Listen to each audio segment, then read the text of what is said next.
Alrighty, so welcome to today's call. This call is going to be going over discretion.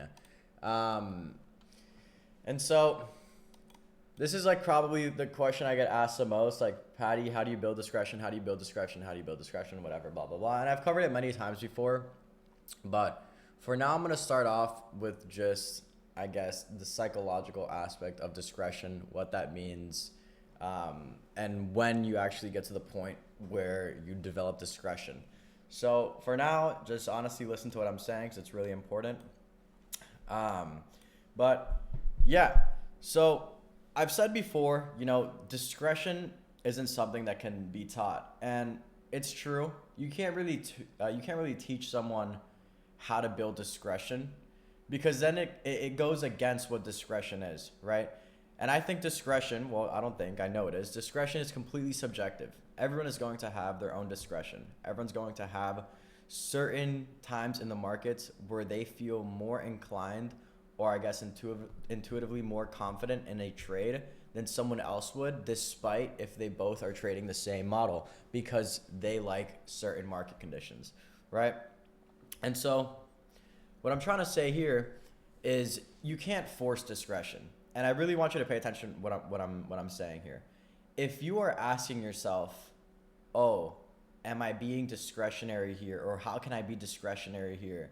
then you're probably not even in a position where you actually are being discretionary. You're trying to cope being overconfident. And so I'll see a lot of beginners say like, "Hey Patty, I was trying to be discretionary here," or people who like don't have the model fully mastered and they're like, "Oh yeah, but my entry was discretionary here," and I'm like, "No, that wasn't discretionary. Like that, you fully broke your rules. You broke the rules completely." And there's certain rules that I will say are mandatory that you can't break.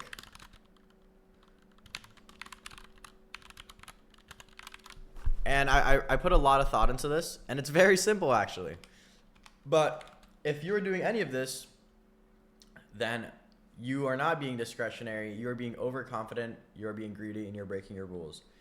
So, first thing is, if you are taking a trade inside a 5-minute gap,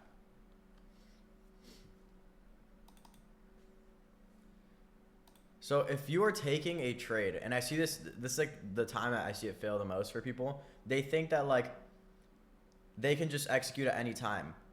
And there's times where you can, I guess, be more discretionary or not take the highest time frame setup. And what I've realized that to be the most common theme is with like 930 Judas. Because when 930 immediately opens up and then you get that inverse of the 930 candle, that momentum and that volatility is so fast and it's so strong that almost never, or at least never, have I actually seen the highest time frame gap get inversed.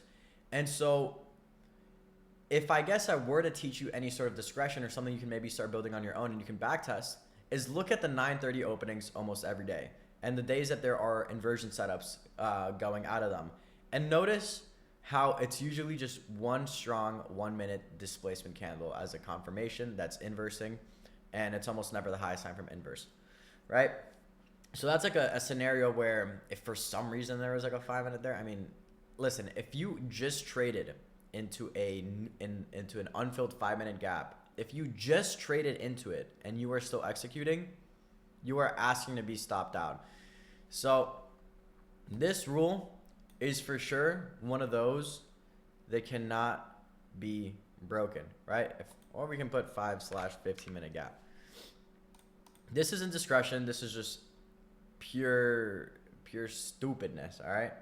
Can you give an example of that? Yeah. So let's say, I mean, I can draw it on, then I can look for a real example. But this is what I mean, right? I will see people. Let's say we hit a higher time frame imbalance, hit a 1-hour bullish fair value gap, and now we're looking to take an inverse. And someone takes, let's say like a 2-minute inverse here, but price just traded into this 5-minute, right? That isn't discretion. That's just being a fucking idiot. Because the whole model, everything that we trade, it's truly built off of the concept of 5 and 15-minute fair value gaps. They're the strongest indicator of the next round liquidity. If you've watched a conditions video, you know they serve as our conditions, and they're the most transactional of them all. In order to align the highest time frame with the lowest time frame, with the lower time frame, right, with bias and execution, you need something in the middle, and that has always been 5 and 15-minute fair value gaps. And so then you grab the MEC model, for example. The whole concept of the MEC model is built around unfilled 5-minute gaps, right? So the MEC model, the concept of unfilled 5-minute gaps and 15-minute gaps is very powerful, because we know that the market likes to trade back to them almost any time that there's an opportunity. So if this inverse happened down here, and there was no other highest time frame inverse here, and we had this unfilled 5-minute above, we know that there's an incredibly high chance of price hitting this 5-minute. Now, once price hits this 5-minute, we have no idea what can happen. We don't know if we're going to go down, if we don't know if we're going to go up, because this isn't a matter of bias. This inversion we caught is just riding momentum and catching a quick flip and order flow towards a mechanical imbalance, which we know to be the unfilled 5 and 15-minute, and it happens the majority of the time. But once we've hit and traded inside that unfilled 5 and 15-minute, there's really no knowing where price is going to go next. And that's when what originally was a target now turns into a condition. Okay, well, now we're inside this 5-minute. So if we end up respecting this 5-minute gap and we get an inversion lower, highest time from an inverse, then we can expect price to go lower. And that's if we feel confident in shorts. If we don't feel confident in shorts and the inverse happens off the 5-minute, then we just watch it play out, right? We just watch it play out. And so a thought process like that would look like, okay, let's say I didn't catch my longs here because I thought it was too early. Fine. And then price trade into the 5-minute. Okay. Price is respecting the 5-minute, and we're getting the highest time from inverse to the downside now. But I don't really feel confident in shorts. So what do I do in a scenario like this? Well, I sit out on shorts. And so if price now decides that it wants to go lower, am I going to be pissed that I missed out on shorts? No, I'm going to be happy that now we might get a really good long setup, because now what's happening? We're resweeping this lower trend to the higher time frame imbalance, whatever. And now if we get a reaction off of here, now we can target this intermediate high inside the 5-minute and take longs to there, right? And so this is like how the whole thought process flips. So I really want you guys to understand what I was going there with, if you kind of, okay, so it's what I'm trying to say here. This is a bit off the topic of discretion, and this is more reactionary, but this is the confidence that you will build as you trade more and more the model. And so this is like trusting scenarios, creating scenarios, building ideas off what gives you the highest conviction and confidence. And so, right, what started off as, a long idea, pretty much. Let's say we wanted a long here, but then we didn't get an entry because price, and let's give ourselves more space. There's a 5-minute here. There's a 5-minute gap here.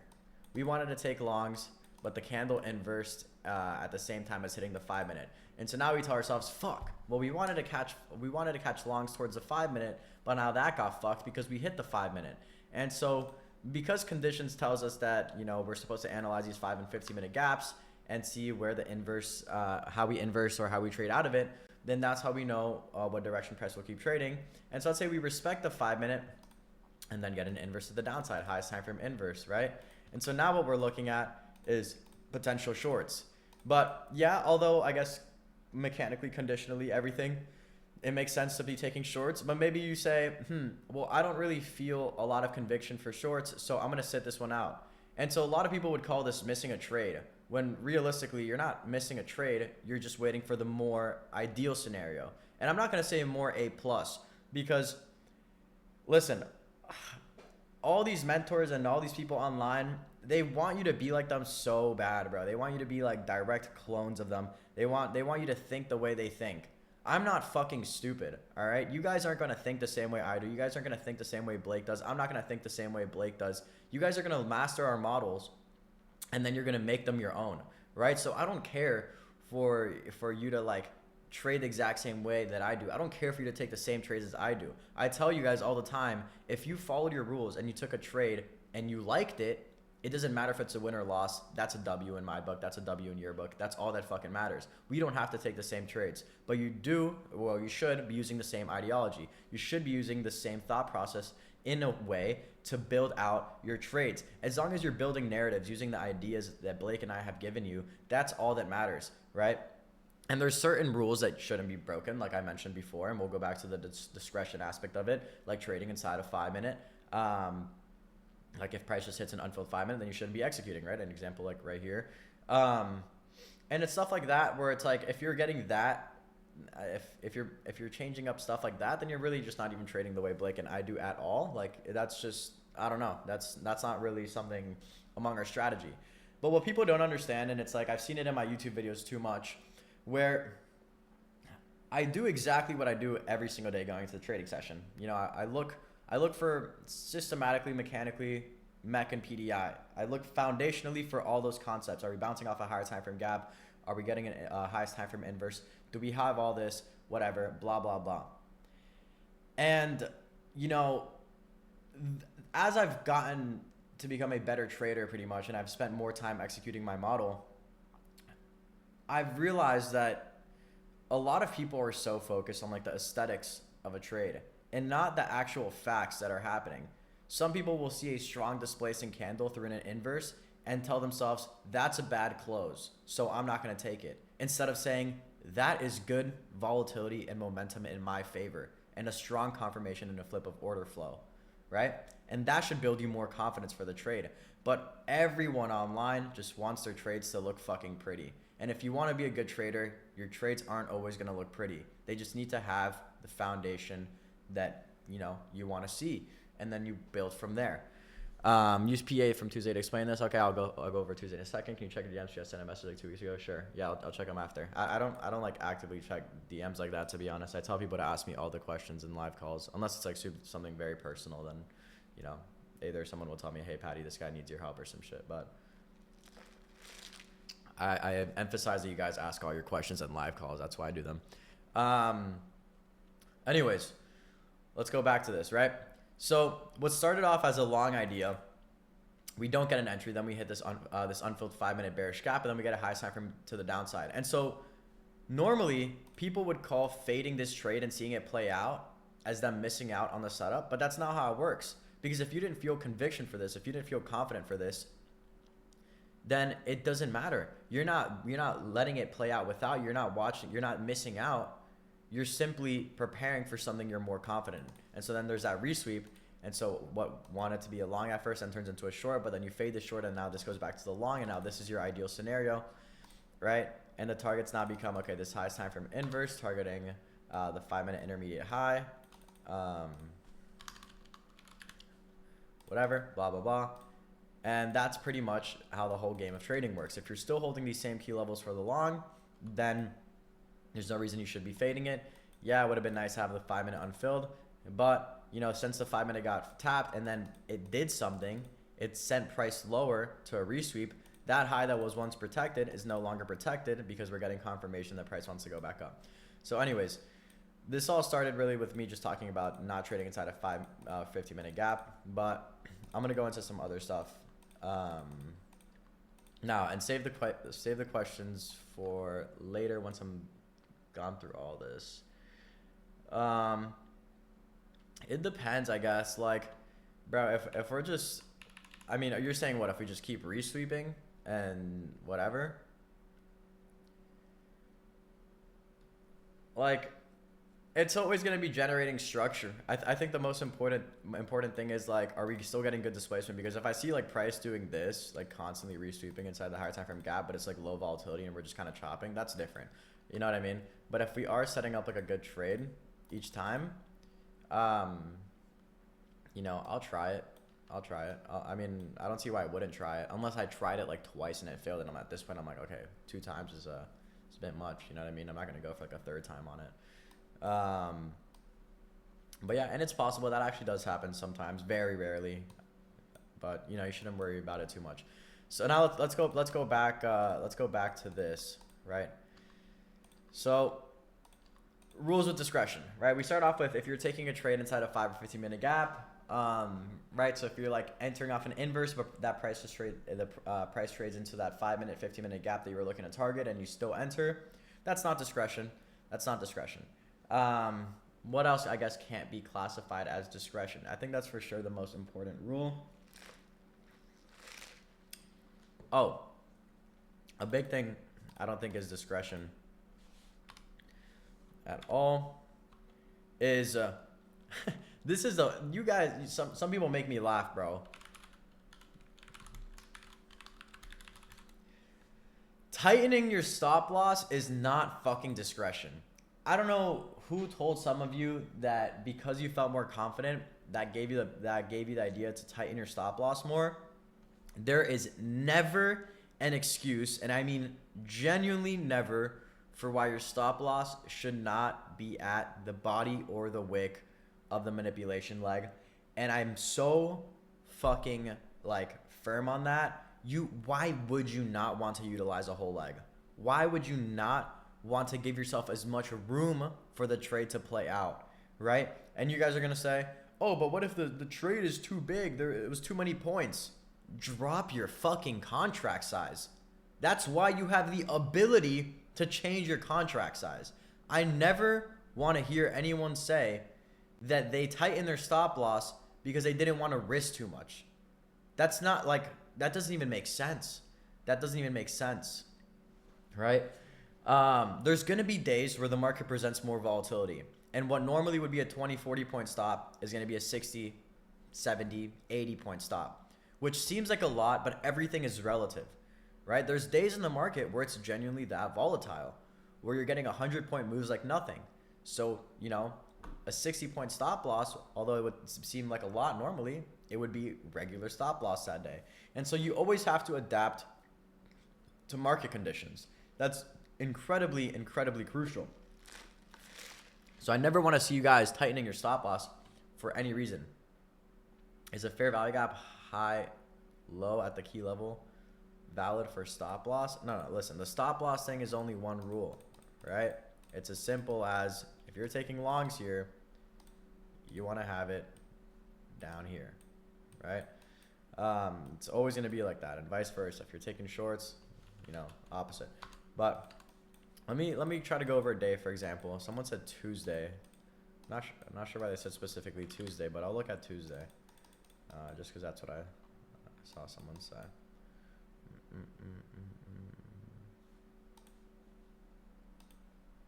What the fuck? Why did it switch the assets? Oh, because this doesn't have Tuesday? Oh, okay, I see. Oh no, here's Tuesday.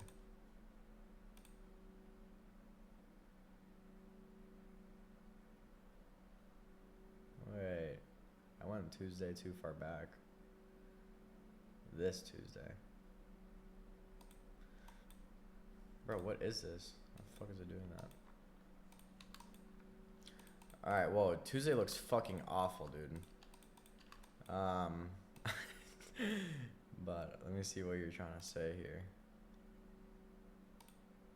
Okay, sorry. Well, it doesn't look too bad now that we're here. So let's see. What is it exactly that you want me to look over with Tuesday, right? All I see here is price is trading up. Do we have any S&Ts? Meh, nothing relevant. 4 hour, 1 hour. Oh, okay.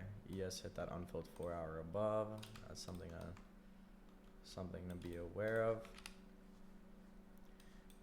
And then, what are we asking about here? Whoever asked about Tuesday, is there a certain question you have about Tuesday?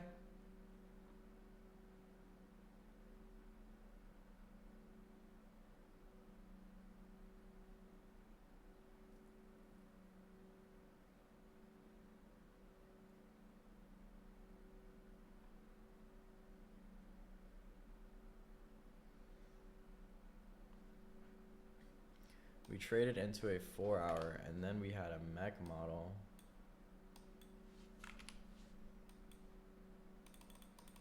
Let me play out this session.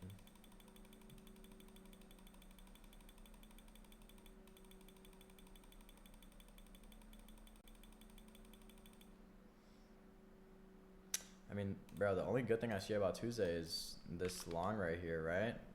Price trades into that unfilled hourly. We bounce off it. We had a resweep right here. Price hits the hourly, then we resweep it. I mean, there's a nice 30-second there.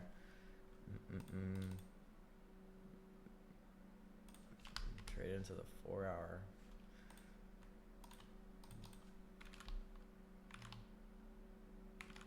I don't know. Price sweeps is high. Yes, it's trading at the 4-hour.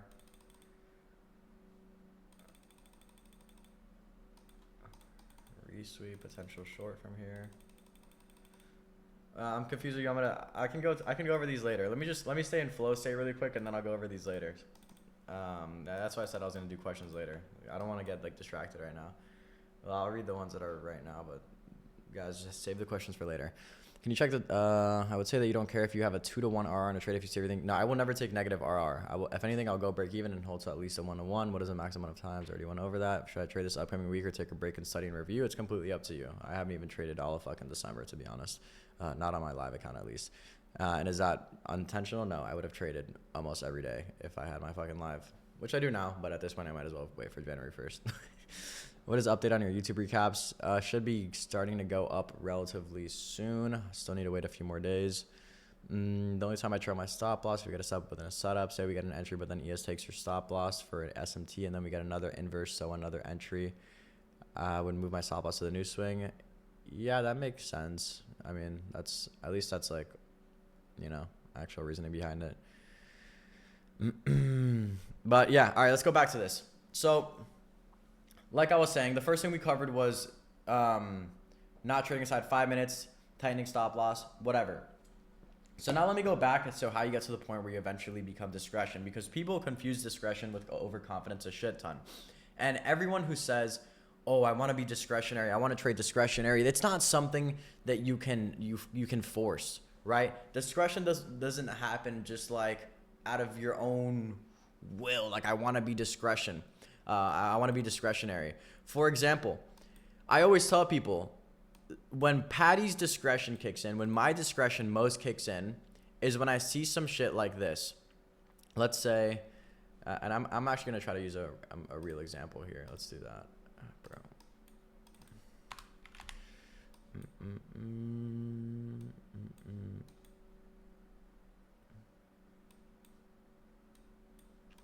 It's still on Tuesday.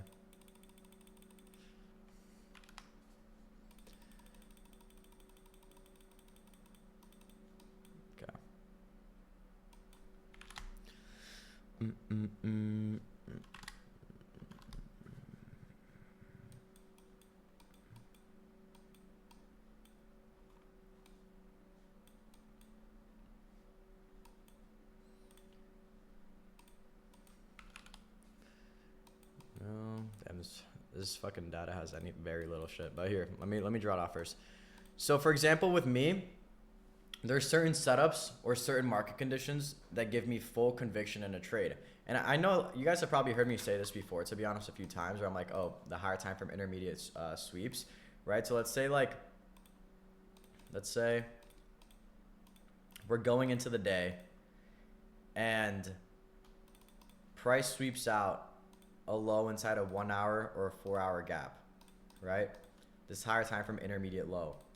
When I see a sweep like this of a key level of liquidity of higher time frame swing inside a key level, like a 1 hour, 4-hour gap, I am usually expecting the best setup on the fucking planet. So then if I zoom into the lower time frame and I see, you know, this is what the lower time frame looks like, and we're setting something up like this after hitting the gap, right? It's like we had hit the gap, whatever, blah, blah, blah. This is a lower time frame. This is a higher time frame. We had swept out that intermediate low, and I see that there's just clear swing lows above, clear swing highs above. We swept out this higher time frame intermediate low, and we just start getting good displacement up here. This, for example, is one of those scenarios where my discretion kicks in, because I have seen this setup maybe 1,000 times at this point, and it's what I feel most confident in. So whenever I see a higher time from intermediate low or intermediate high gets swept, and then an inverse setup presenting out of it, and we're getting strong displacement, I will most likely not take the highest time from inverse, because I know that this is such a common theme and such a I guess like strong sign of a potential reversal here.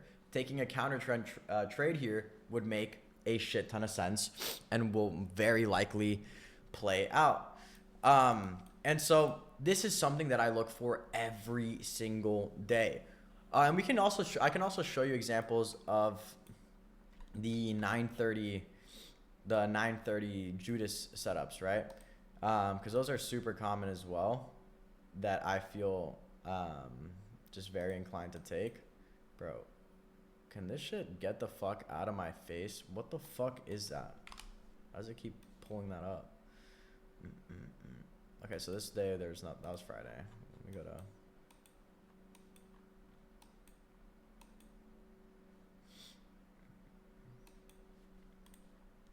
so something like this.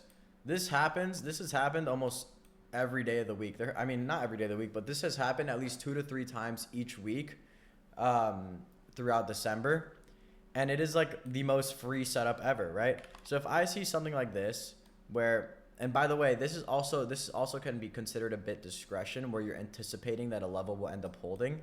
So if I see something like this where I'm like, okay, we're trading, you know, the previous candle held this hourly. This one is like kind of in the process of, this one's in the process of displacing through it. We have an unfilled 1 hour gap above, unfilled 4 hour, yeah, whatever.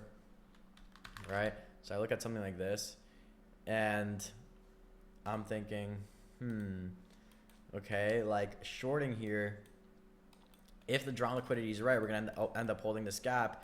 And if I wanted to, and if price were to go higher, would it really go higher after this 930 Judas when we have all this liquidity below?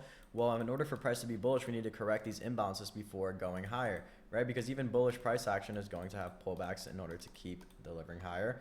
And we're pretty much due for one of those right now. So if I see like going into the morning, this immediate 930 Judas higher, the 930 swing low doesn't take any liquidity below. We leave this LR right here. We leave unfilled 15-minute right here. And I'm thinking to myself, okay, well, if this is right, then price will trade down to this unfilled 15-minute, and then that hourly bearish gap will end up holding, and we're getting this immediate displacement after this 930 Judas higher, and then we're going back down. And then so something like this is like, the rule I guess that I'm breaking here is something that's not necessarily a fact, but something that I can be a bit loose with, because it's the fact that we're currently above this 1 hour bearish gap, but if I'm right about this trade, we'll end up holding it, right? So someone would be like, why did you take that if the 1 hour gap, if you weren't inside of the 1 hour gap? And I would respond with, well, you know, everything else was there and ES was inside the 1 hour gap. And if we were to pull back into this 15-minute, then the 1 hour gap would be holding.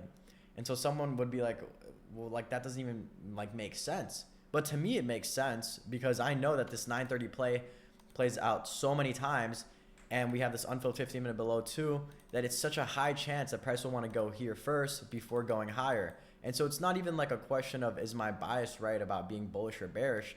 I'm saying here the lower time frame and everything is so in line, and everything just makes so much sense for this pullback that there's no reason I wouldn't want to try it.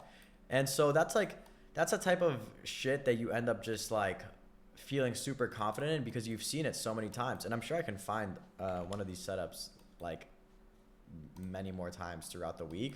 But if you guys ever notice those, and I want you guys to backtest this too after, if like you go backtest 2025 and look at like 930 setups, it's almost always like the highest probability setup pretty much. Like it just like immediately delivers.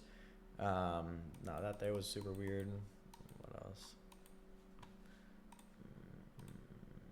Oh my god, bro. I fucking want to break this computer. What is it? I mean, not computer. Trading view just sucks. But whatever. And so here's where I want you guys to really listen, right? Because, and we can build it off of like, let's say basic mech model. Where we go.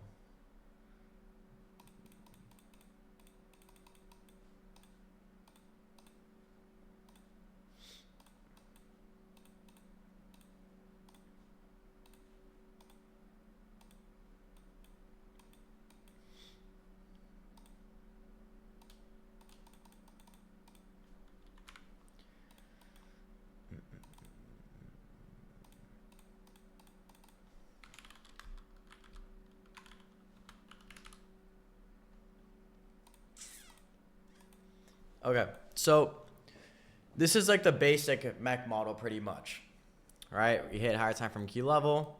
We have good structure. Highest time from inverse to the upside. You know, break even slash TP at internal high here, which is unfilled 5 minute. Trade looks like this.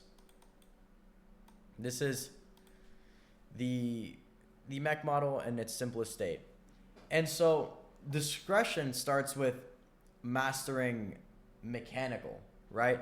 And I don't mean mechanical model, I mean being mechanical. You can't, like I said before, you can't force discretion. And so after you take a trade like this, which is very mechanical, implied in the name, once you've traded this over 100 times, 100, 200 times, you will start to notice things in the markets that you didn't notice before. You will start to feel more confident in certain setups that you might have not liked before or something. But it all starts with you forcing yourself to follow a set of rules as many times as possible until you've mastered the foundations of the model. And then you can make slight alterations. So an example would be like, let's say we didn't get an inverse here, right? But I'm feeling super confident in wanting to take longs. And I know because mech model says, we should go back to this 5 minute. This is just like a very free trade. And we don't get an inverse here. If price were to, this is like a common setup I see myself being discretionary with. If price were to like resweep this low, for example, and then let's say that you guys are gonna be like, probably like, what the fuck? Let's say we resweep this low, right? We never ended up inversing this candle or something. And now we're waiting to see if we get an inverse from this new leg, but price just displaces through this leg and it closes above here. I would still take this trade. And I'd be like, oh, well, we displaced through this leg. We're closing above this high. We have strong displacement. We're let's say inversing this gap from before. Oh, we're just getting a CISD here. So I'm taking this trade because we still have the unfilled 5 minute above.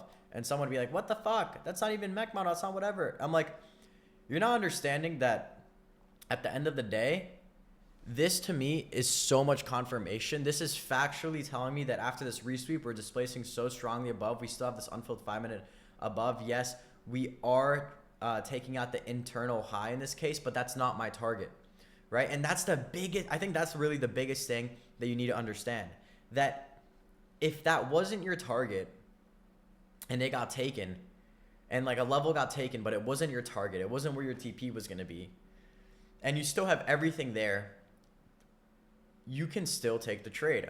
But take that with a grain of salt, because that doesn't mean just take anything. What I'm saying is that's practically what it means to be discretionary. When you have everything else there, but you're changing something slightly systematic, slightly mechanical, and making it a bit, I guess, more adaptive to what the market is telling you. So in this case, I'm still bouncing off a higher time from key level, 1 hour, 4 hour rally gap. I still have an unfilled 5 minute above. I got this beautiful resweep. I have good structure. I have got good volatility, but I didn't get that original perfect clean inverse close. In this case, I got like a resweep and then price is spliced up, and then we closed above that high. And normally, you'd think, oh, well, if we take out the internal high, I can't take that trade anymore. And that's what someone who like has built the mindset of pattern trading would think. But rather than seeing it as, oh, we took this internal high already, I can't take the trade anymore, I see it as, oh, we're displacing really strongly through this leg and now closing above this leg, giving us a CISD potential inverse here from the previous leg, and we still have this unfilled 5 minute above, right? And so I know that's not something like where like you hear me say that and you're like, what the fuck? Like, how am I supposed to just know that? Well, I'm not telling you to just like memorize this setup specifically. I'm telling you to understand the thought process behind it, where I don't just I don't just convince myself now that a good trade has become a bad trade because of one thing when everything else is still there, right? A lot of the times where I see this too is when we have, this is the most common one, or let's say we are looking to take longs, almost like PDI longs pretty much, right? Bouncing off like a 5-minute here. And ideally, you know, we'd want to get this inverse right here. And we're looking to target this high because what does PDI teach you? That you want to target the accumulation zone high or low. And I will see someone fade the model if it like takes out the first high in a batch of LR. If this final high hasn't been taken, then don't worry about this random high getting taken, because you need to ask yourself, would you expect price to reverse off of this high? Or would you anticipate more so that it wants to take this high before anything? And so what I notice a lot is that people will fade a trade, right? Because they didn't get the close they wanted, and it's not as high RR as they originally intended it to be. But those aren't things that it's up to you to decide, right? That is not your choice. The market will do whatever the fuck it wants. If it wants to displace 20 points past the inverse, it will do it. But you need to grab the facts. And the fact is, it's displacing and it's inversing, meaning everything is still valid. Do I care about this? No, this is all noise. Yeah, it took out this high. But the fact is, has it taken out my target? No, it hasn't taken out my target because I'm looking to target this high. So I shouldn't be discouraged from this trade because of displacement, because of this high getting taken here, when it's not my actual objective, right? So I'm always asking myself these questions.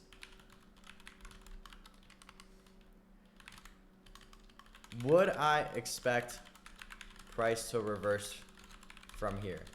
So anytime I didn't get the entry I originally wanted, but price is still giving me a slightly more discretionary entry, these are the two questions I ask myself that will confirm if I still want to take the trade, if I'm still willing to take the trade. Would I expect price to reverse from here? Would I expect price to reverse from this high? No. Is my target still intact? Yes, my target is still intact. So no matter, and last one.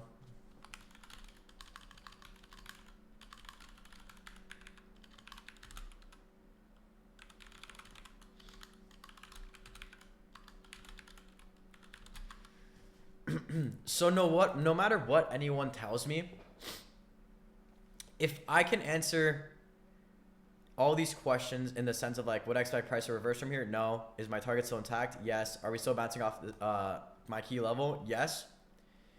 If I can answer all those questions in the way that I just did, then nobody can convince me I am taking a bad trade. Whether I enter up here or down here, nobody can convince me it is a bad trade, right? Oh, Patty, but that close, like surely it was an A+ because of the close. No. That has nothing to do with whether it was A+ or not. And this leads me into the next topic. Patty, rate this trade. Patty, what would you rate this? Was this A or A-? Was this B? Dude, shut the fuck up. Did you like the trade? Yeah, I liked it. Did you follow your rules? Yeah.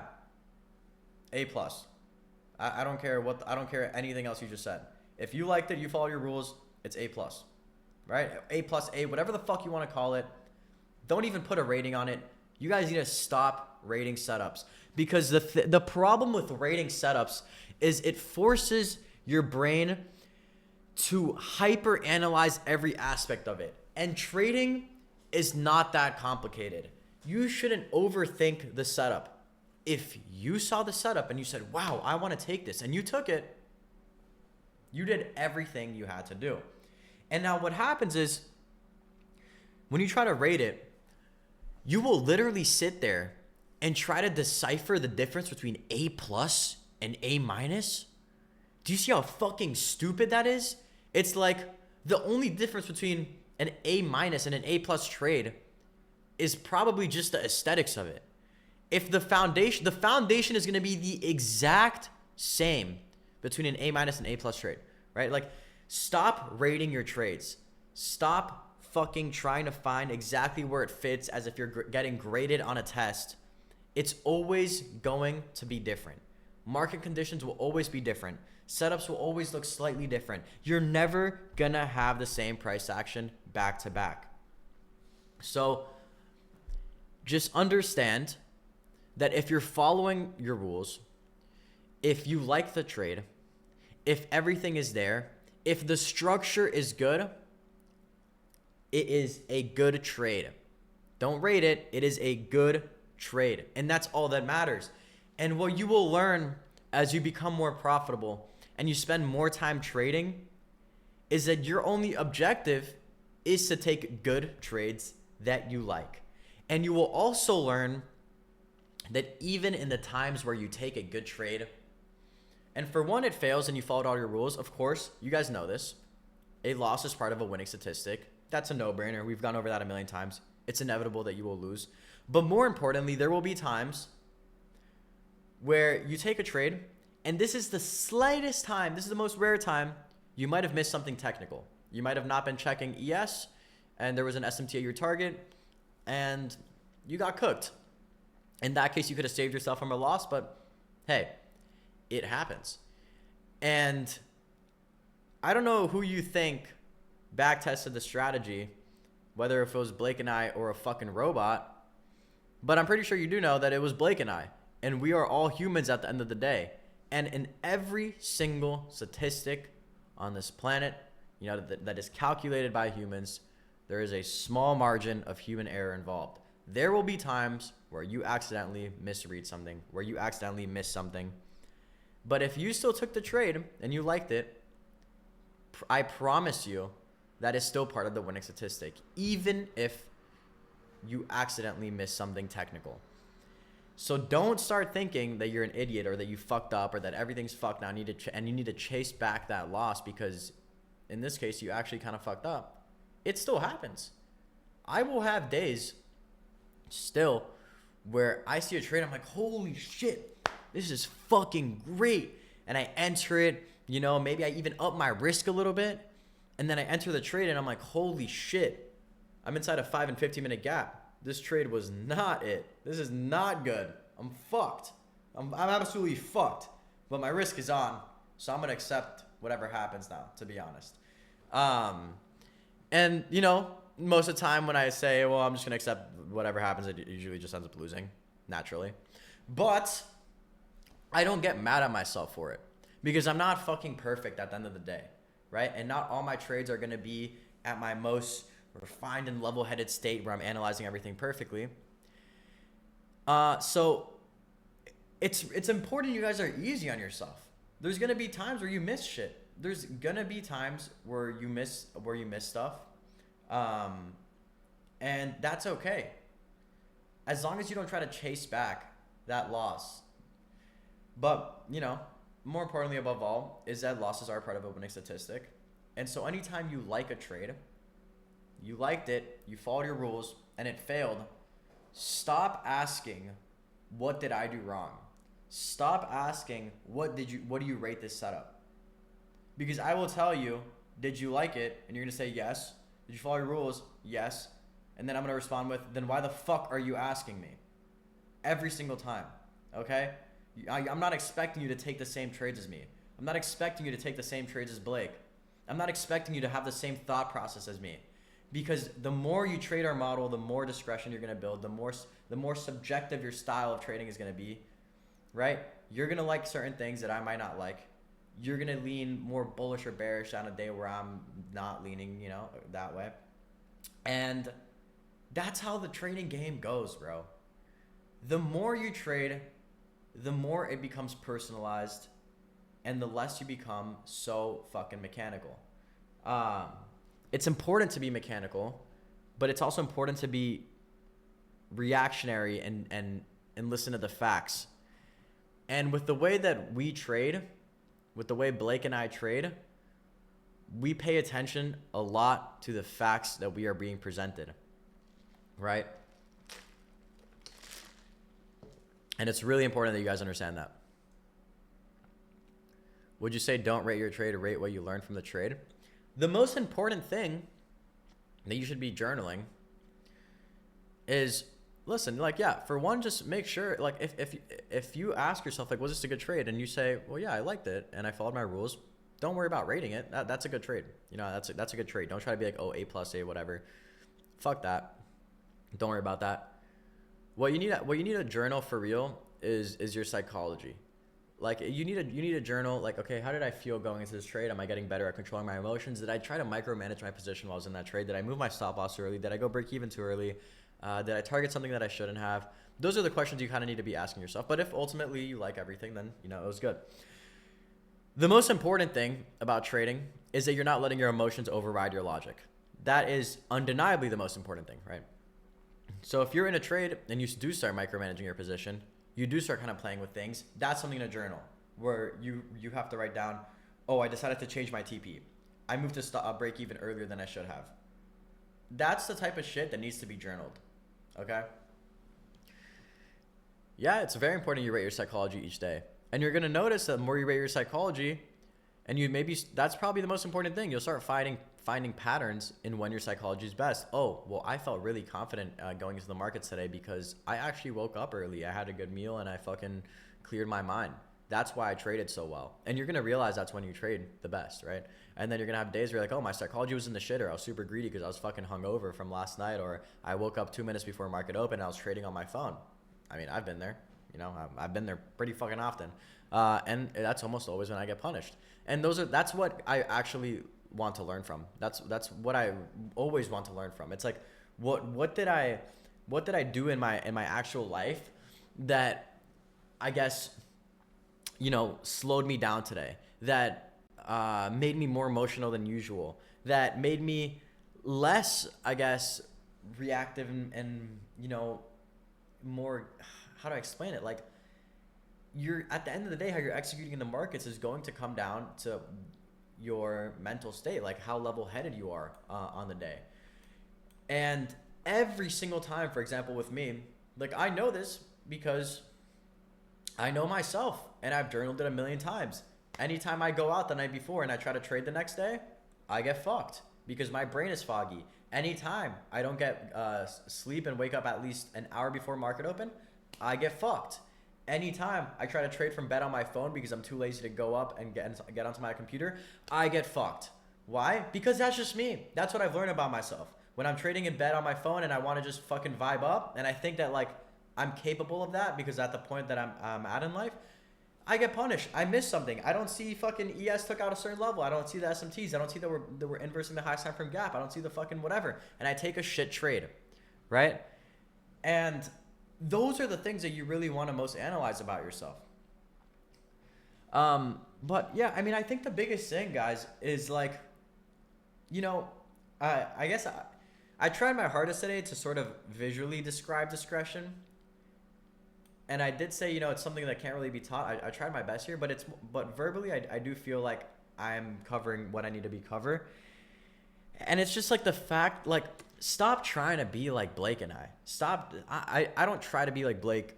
Blake doesn't try to be like me. We both just created an amazing model, the MEC model and the PDI model. And what that taught us was mechanically the things that we love about the markets. It taught us the scenarios that we feel so confident in when we're trading. And from that, we expanded our knowledge. We built narratives around that. I turned, for example, the MEC model into the conditions theory, because I realized that once the MEC model did play out and we traded into the 5 and 15 minute gaps, that 5 and 15 minute determined the next draw on liquidity. And so we built these narratives around these models, around PDI, around MEC model, around the continuations, everything. But it all started with one idea. And that's the same way your journey to profitability is going to work. You are going to start off with a foundation, with an idea, with a concept, with a model, and you are going to single-handedly build off of that. Not in a way that I can teach you, because I don't know what you like to see in the markets. I don't know what makes you more confident in a setup. I don't know. There's people in here who only like to trade continuations. Am I going to judge them? No. There's certain people here who only trade MEC or only trade PDI. Am I going to shit on them? No. What matters is that they are being mechanical right now and they are mastering that model. And the mastery of a model is what builds discretion. But if you try to rush it, if you try to force it, if you try to become experimental and call it discretion, that's when you get stuck forever in the break-even stage and you don't become profitable. If you can't follow a system of rules for at least 3 months of just only trading mechanically, then you will never build discretion. Because if you try to force discretion, if you try to just get experimental with it, and you're like, oh, well, what if I just enter off this instead? While you don't really have the market knowledge, you are going to slow down your progress by months, maybe years. And yeah, dude, the market doesn't give a fuck about you. So trust me, if you're doing something, if you're going into a trade, let me put it this way. If you go into a trade and you try to be discretionary, but that discretion is giving you anxiety on how the trade's going to play out, you're like, oh shit, like, is this going to play out? Like, oh, I don't know. Then you're not being discretionary. You're just being a fucking idiot. Because even when I trade discretionary, I feel equally as confident in my trade as I would with a mechanical trade. So, yeah, I mean, it's like, watch my trade recaps, guys. Like, you hear my confidence in everything that I'm going into. And it's funny, you know, it's funny, especially when you watch the trade recaps where there's like losses in them, where you will hear me say like, dude, this is the greatest setup ever. If this fails, then I'm gay. And then it just like fails, and I'm like, ah, shit. Well, I mean, I liked it. You know, I liked it. And the point is, I liked it. I liked it. And that's what's going to make me always enjoy trading. Trading like myself, taking the setups that I like, and not comparing my narrative to someone else. Because we're all going to think differently. Every single one of us is going to think so differently. And the more you compare, the more you will get fucked, and the more you will destroy your psychology, right? You know, I love when you guys like send me a trade that I didn't take, or you know, Blake didn't take, and you're like, hey Patty, you know, I know you didn't take this, but I really liked it and it played out. And I'm like, fuck yeah, that's what's up. That's what's up. You don't want to be like me and Blake. We're idiots. No, I'm kidding. But seriously, like, I love when you guys learn to build your own confidence and do your own thing. And that's why we got rid of the live trading. That's why we got rid of all these things that, like, honestly slow down your progress. Like, some people swear that we do this, like, out of, like, trying to fuck you guys over, like getting rid of stuff like that. Dude, I never once watched anyone fucking trade in front of me and took signals. Neither did fucking Blake. The few times I did, I realized how bad it was for me. And like everything we do in this program, it's with the intention of making you self-sufficient and making you like a better trader. We want you guys to be completely independent. Build your own thought process. Build your own narratives. Nah, fuck the live trading.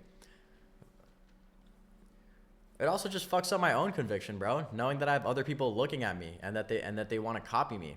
Now my own thought process is being like watched and being judged by other people, maybe. You know what I mean? And I don't like that. I don't like that.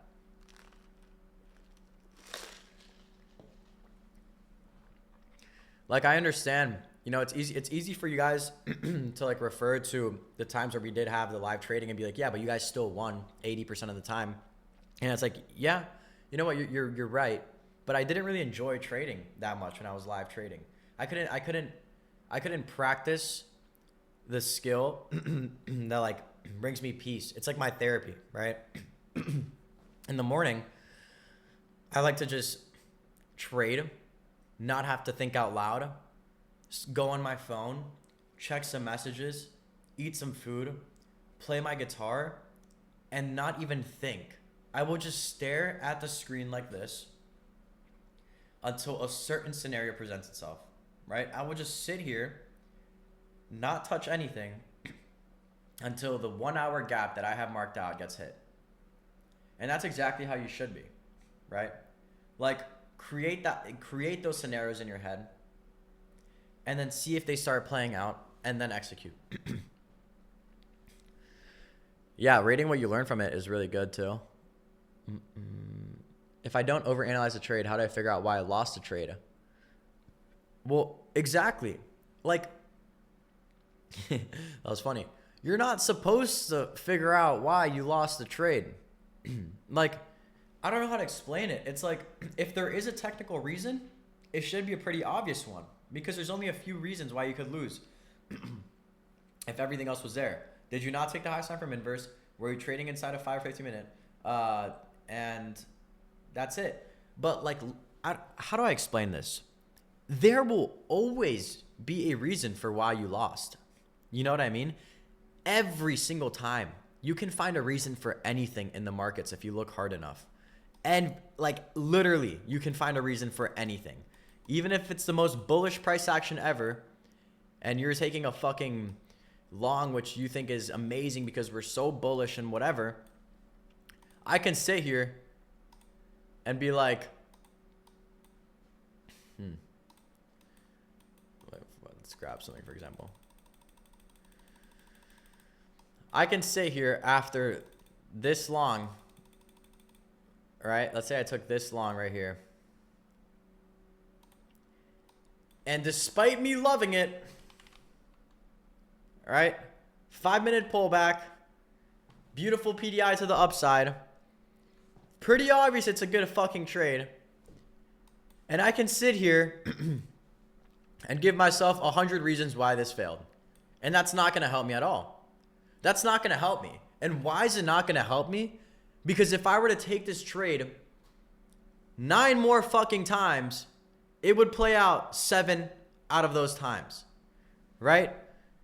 So why should I sit here and try to convince myself that it was a shit trade and that it lost because of this and this and this, when it's over? Like, if it loses, it loses. I don't give a fuck. I was bouncing off a 5-minute. Price was bullish. LR above. I fucking like it. I like it. I don't give a fuck. You know, I can sit here and be like, oh, well, maybe I wanted to rebalance EQ a bit more. Oh, well, maybe we were too premiumed. Maybe we wanted to hold this 1 hour gap, but I really liked seeing this high. I thought we were going to trade back to this high, but we're still holding this 1 hour gap and whatever. But we inverse this 4 hour, but we're still holding this 1 hour gap. So that's probably why I lost, even though we inverse a 4 hour and we had this nice high above. It's like, wow, like, you know what I mean? Oh my God, bro. Like, no, it's going to lose because it's going to fucking lose. If I had a 100% win rate, I would probably be completely AWOL and not have any social media presence and live in a fucking mega mansion in Mexico and have a bunch of parties and fun stuff happening all the time. And infinite cars, F50 for sure, and an Enzo and a Carrera GT. And I wouldn't be talking to any of you guys. But I don't have a 100% win rate, right? So I need to spend my days getting my shit together.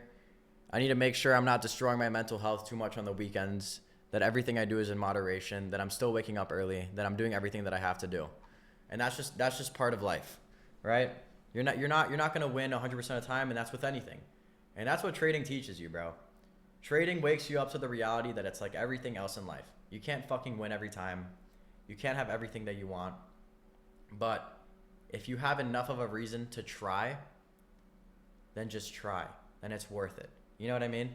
And that goes beyond just trading, bro. That goes beyond just trading. If you can sit there and just tell yourself, this is worth trying, then just take the fucking setup.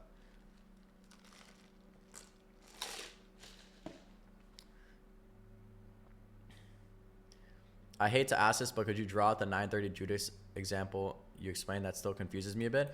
Yeah, I mean, it's as simple as like a lot of the times, bro, when market opens, let's say we're like kind of chopping around, right? And the 930 Judas is usually a great setup because I'll tell you why. It usually looks something like this. It almost always presents a setup because we can look at it many different ways, right? We can see like, okay, we have this buy side above and we have like an unfilled 5-minute below here. And so usually when market opens, it's going to manipulate in a certain side right at 930. And so let's say 930 is about to open up, market's about to open up. I don't care which way it manipulates, right? But I look to see for which way it manipulates. And so let's say 930 opens up and bang, strong candle. This is a 930 candle, opens up, takes out that buy side. Cool. Now I look to see if price starts inversing immediately after that manipulation candle. And if I start seeing strong displacement in this case, then I'll just take usually an inverse in that corresponding direction. As long as, you know, the facts are there and things look good, then this is a pretty free setup most of the time. And what I was saying with this is that sometimes with these 930 setups, you'll have like a 5-minute gap that you have to inverse of the leg for some reason, or like a 3 or 4 minute. But 1 minute is giving you already such strong confirmation, and we're already running through the whole leg.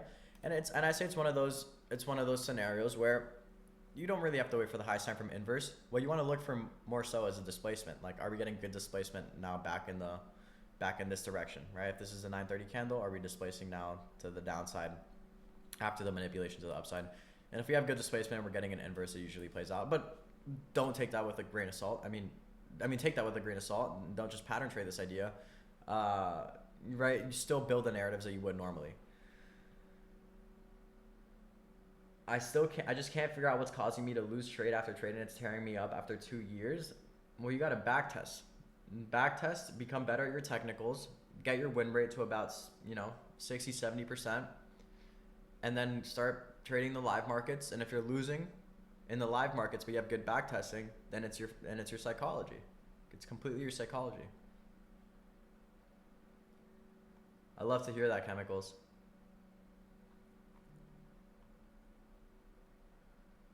How did you begin to decrease your fear of losing and taking trades?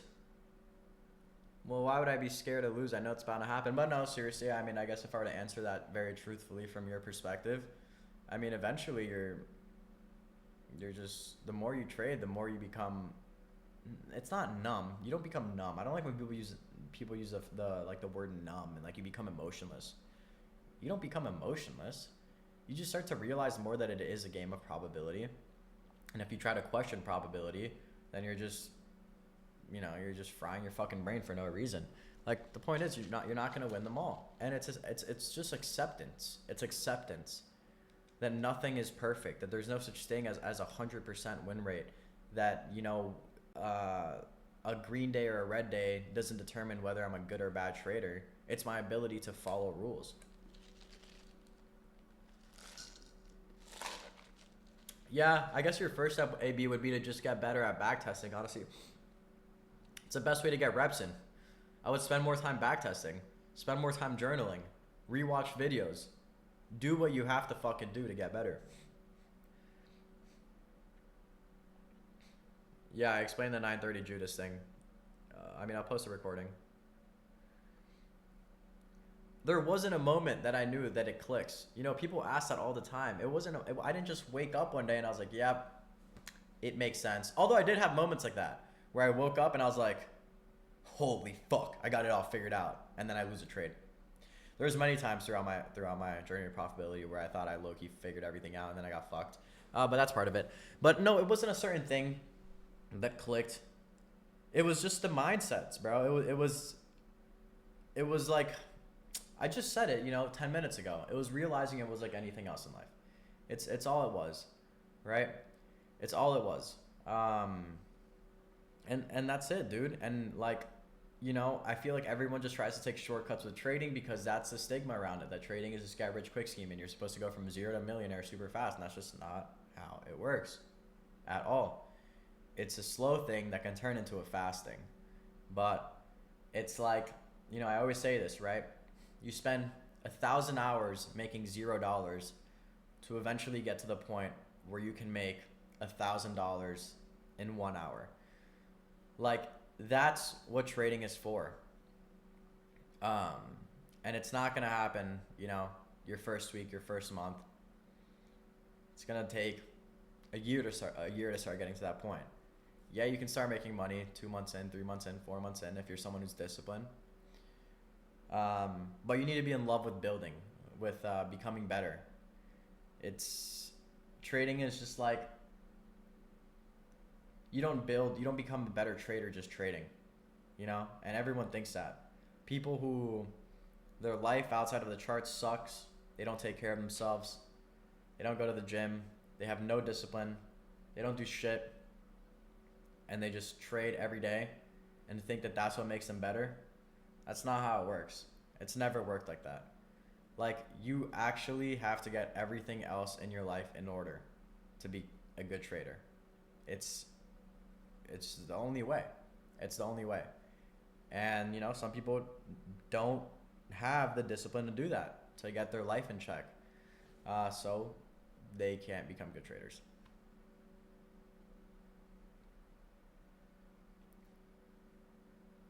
I believe IFG more dependent on draw liquidity, so depending what your target, that's how you can take what looks good to you for real, what you think. Yeah, I think it's very heavily dependent on draw liquidity, but draw liquidity still needs support from higher time frame. That one thing that helped me psychology the most in trading was having a fucking life and not staring at the charts. 100%. I completely agree. Yeah, just rewatch the recording, Hanson.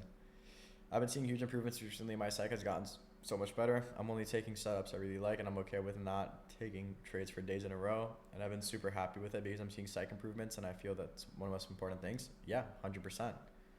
Doing it perfectly. I thought I had that 7 months ago. Well, yeah. I'll check DMs after. I've been performing well in live markets lately, but still stuck at backtesting 55% win rate. I feel so different backtesting for me. Have you ever had this feeling? Yeah, some people are like that. It's just hard for them to take backtesting seriously. But, you know, you got to force yourself to take it seriously. I would try Alpha Futures, Quasi. Or Tradeify.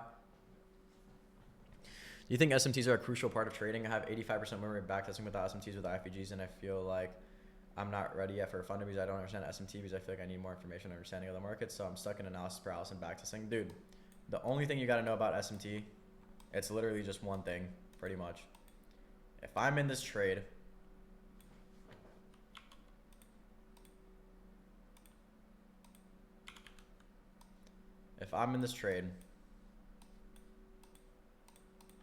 on NQ, and ES hits my target before NQ, I'm closing my position. It's as simple as that. Another thing you need to know.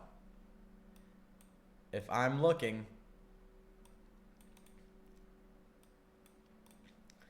for NQ to hit this unfilled 5-minute down here so I can take a long,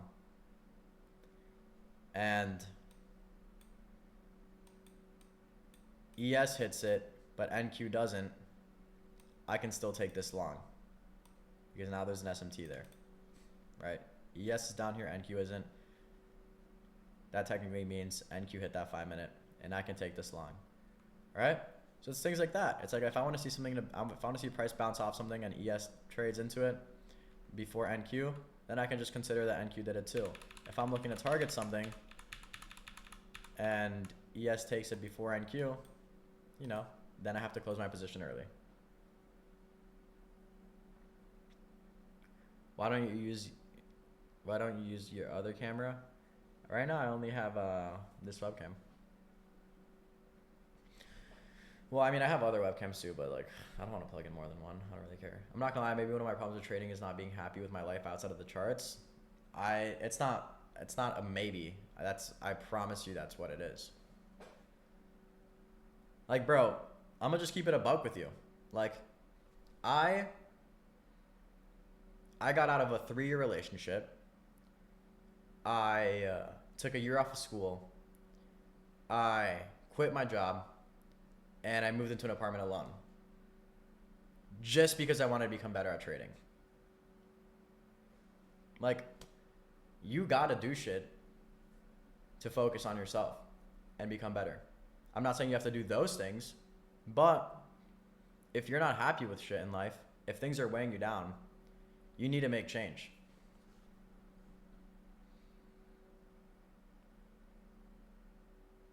How did you do it in college? I'm in college currently, and sometimes I fucked up my schedule and have free time and stuff. I do gym, run. I don't want to burn my eyes on the charts. That free time sometimes feels like I should be doing more. I don't know how to explain it, just like tips or something. Yeah, 100%.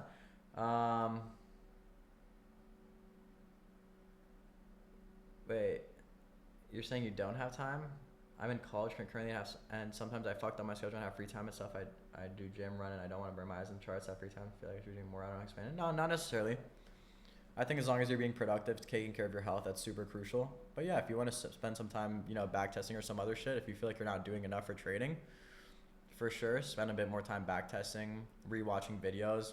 Dude, 30 minutes of any sort of practice you can get is going to improve so much. But yeah, no, I did trade during college for 2 years pretty much. And it was hard, bro. I will say it was hard. I was trading during classes sometimes.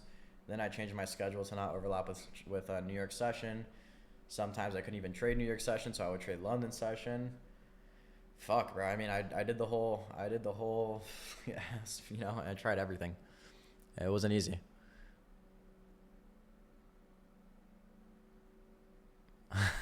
You're good, Carlos.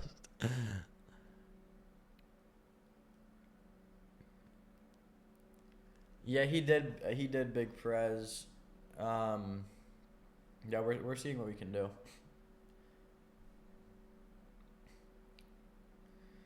How did you pay for your rent while you didn't have a job and were still unprofitable? Well, when I was paying for my rent, I did have a job. So, but first semester of college, I went to study in Rome. Um, and yeah, I mean, my grandma was fucking covering that, so shout out Granny. No way. Bro, Rome is my fucking favorite place on the planet. Well, I mean, I just had a great time, so.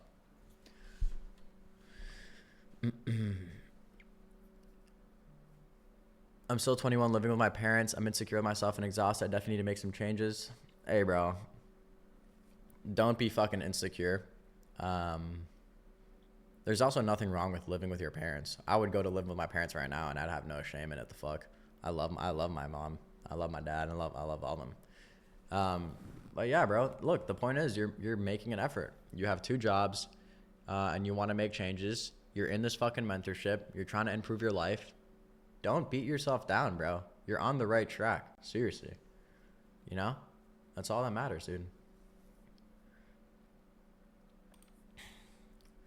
Yeah, that looks like a very good setup. Looks like a very good setup. Little 11A reversal.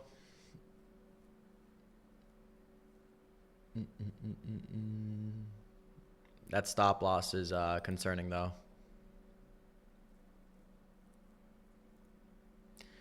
Yeah, bro. London session trading would destroy my mental health. I thought it was like fun and shit for like 2 weeks because I had a homie who was living with me and I was teaching him how to trade.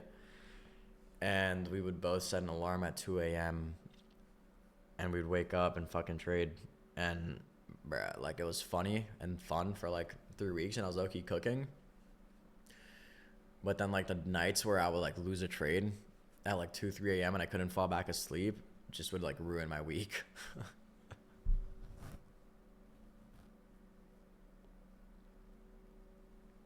Hell yeah, AB. You got this, bro. Step by step, dog. I don't really like focusing on psychology because it helps me be actually disciplined. With psych, instead of worrying about forcing a trade, breaking rules, I just don't break them and not go into mental loops. Wait, what? I don't really like focusing on psychology because it helps me be actually disciplined with my psych. Instead of worrying about forcing a trade, breaking rules, I just don't break them. Well, I mean, that just sounds like you have your psychology in check, to be honest. It sounds like you know what you're doing.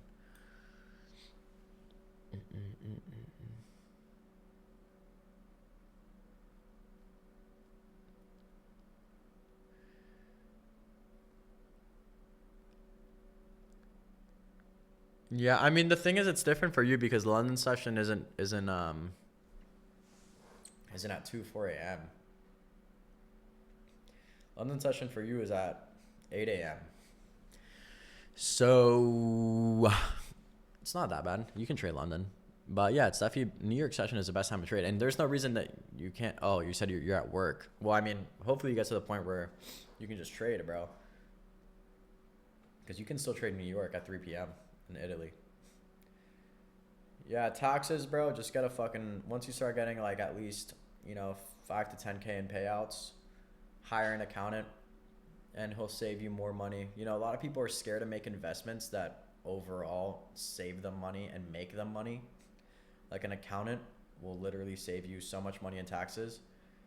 Like, you know, and all you have to do is pay the dude like $800, $1,000, some shit. I mean, if you have a small book, then it shouldn't be too much. But yeah, and they'll help you write off shit. There you go, big prez. Bet. All right, boys. Well, I'm gonna start getting ready. I have to head out soon. I still feel like there's some things I want to cover. I want to go into more technical things, but I'm gonna do it more prepared, I guess, in the sense of technicals. I did get a good idea of what you guys is. Holy English. What you guys want to know more about with Discretion. I'm gonna upload this right away. But yeah, I mean, I think I got a lot of it out of the way with Discretion. Did you guys like this session? Did you learn a lot from this?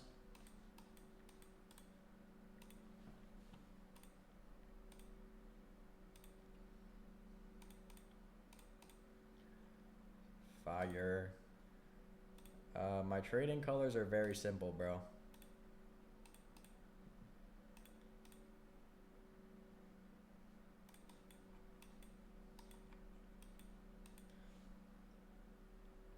Bet, Avery.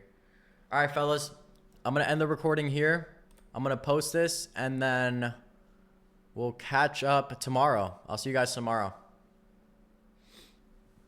Peace out, boys.